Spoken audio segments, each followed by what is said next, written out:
Hello, আমি অর্পিতার খুঁটিনাটি থেকে সবাইকে স্বাগত জানাই আমার চ্যানেলে।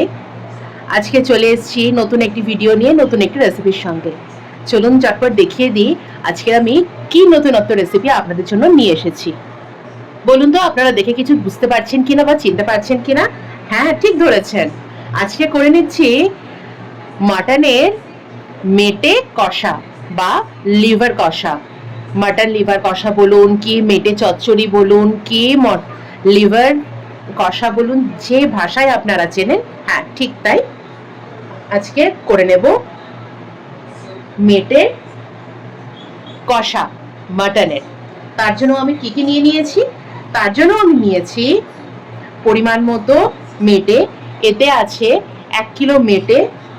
আর নিয়েছি সঙ্গে 3টে কুচনো পেঁয়াজ, আর নিয়েছি 2টো মিডিয়াম সাইজের টমেটো, আর তার সঙ্গে নিয়েছি 2টো আলু, মিডিয়াম সাইজের 2টো আলু, যেটা আমি কেটে ধুয়ে সুন্দর সাইজ করে কেটে নিয়েছি। আর নিয়েছি গোটা গরম মশলা, যাতে আছে লং, ছোট এলাচ, বড় এলাচ, দারচিনি, 7-8টা মতো গোলমরিচ, একটা শুকনো লঙ্কা, আর একটা ছোট্ট একটা কেটে রাখা তেজপাতা।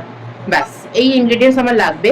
আর এই যে আদা রসুনটা আমি বললাম না, কারণ হচ্ছে দেখুন, যত আমার যেহেতু 1 কিলো মেটে আছে, সেই পরিমাণ আমি আদা রসুন আর কিছু কাঁচা লঙ্কা নিয়েছি। হ্যাঁ, এটা কাঁচা পাকা লঙ্কা বলতে পারেন।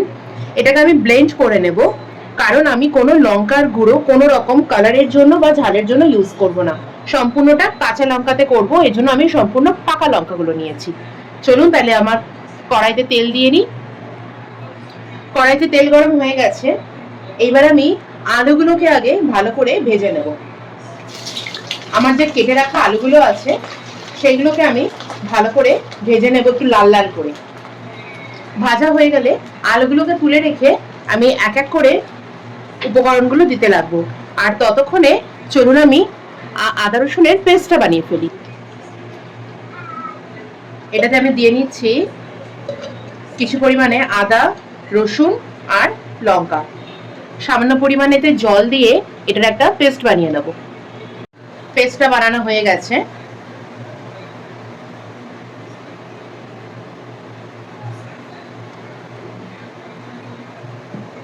এইবার আমি আলুর ভেতরে দিয়ে দেব অল্প করে লবণ।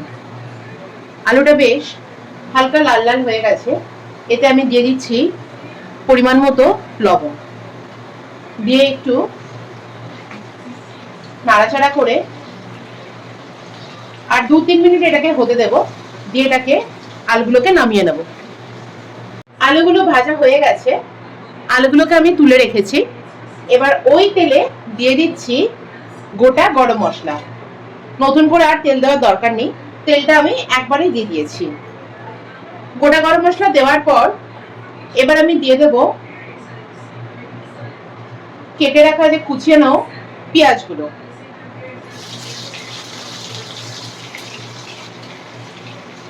কারা কারা আমাকে অবশ্যই কমেন্টস করে জানাবেন যে এই মেটে কষা বা লিভার কষা খেতে ভালোবাসে। এটা কিন্তু আমাকে অবশ্যই জানাবেন। গ্যাসের ফ্লেমটাকে এই সময় একটু বাড়িয়ে দেবেন, নাহলে পেঁয়াজ থেকে জল ছেড়ে যাবে। আমি চাই না যে এখন পেঁয়াজ থেকে জল ছেড়ে যায়, কারণ পেঁয়াজ থেকে জল ছেড়ে গেলে রান্নাটা ঠিক ভালো হবে না। একটু পেঁয়াজটাকে ব্রাউন ব্রাউন হয়ে আসা পর্যন্ত ভেজে নিতে হবে। আর এর সঙ্গে আমি এখন নুনও দেব না, কারণ যদি আমি নুন দিই তাহলে পেঁয়াজ থেকে জল ছেড়ে আসবে। তো ফ্লেমও কমাবেন না, আর নুনেরও এখন কোনো ব্যবহার করার দরকার নেই। পেঁয়াজটা দেখুন লাল লাল হয়ে এসছে। এই সময় গ্যাসের ফ্লেমটাকে কম করে এতে দিয়ে দেব অল্প পরিমাণে হাফ টিস্পুন মতো লবণ। আর এতে দিয়ে দেব যে মশলাটা করে রেখেছিলাম, সেই করে রাখা মশলাটা।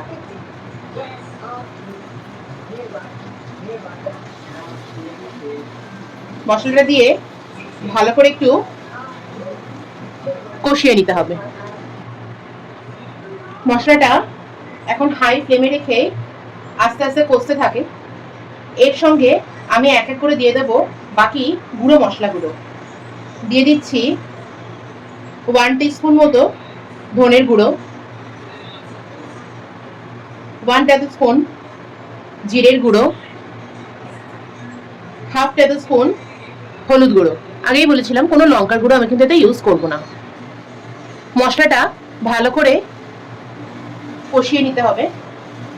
এটা কষা কষা হয়ে এলে এখন জলটা শুকনো শুকনো মনে হচ্ছে, দিয়ে দেবো কুচিয়ে রাখা টমেটোগুলো।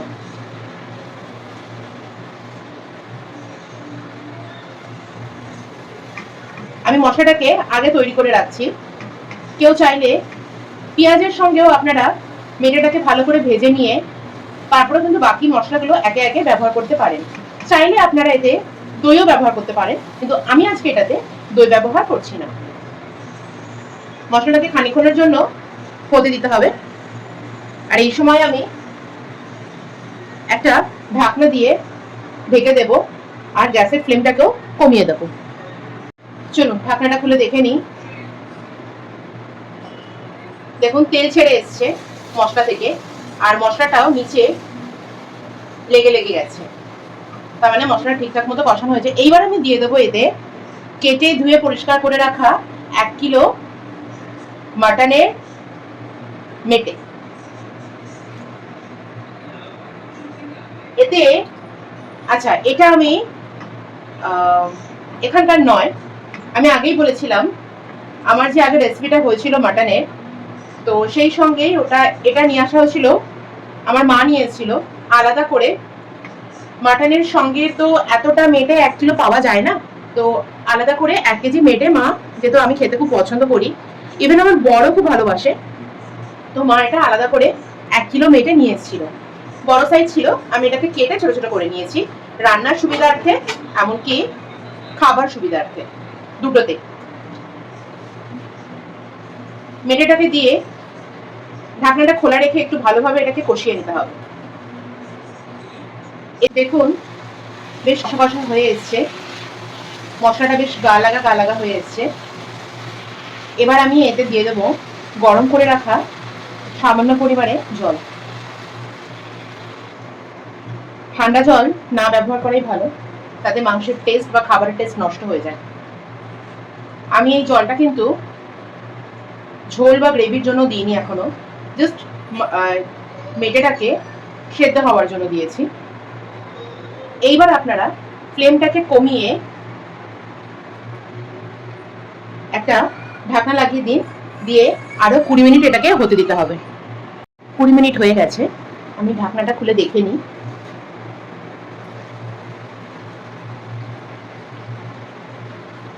দেখুন বেশ কষা কষা হয়ে গেছে। এবার গ্যাসের ফ্লেমটাকে একটু বাড়িয়ে দেবো, আর যে জলটা দিয়েছিলাম সেটাও টেনে গেছে। এবার আমি ভেজে রাখা যে আলুটা সেটা দিয়ে দেবো। আলুটা দিয়ে ভালো করে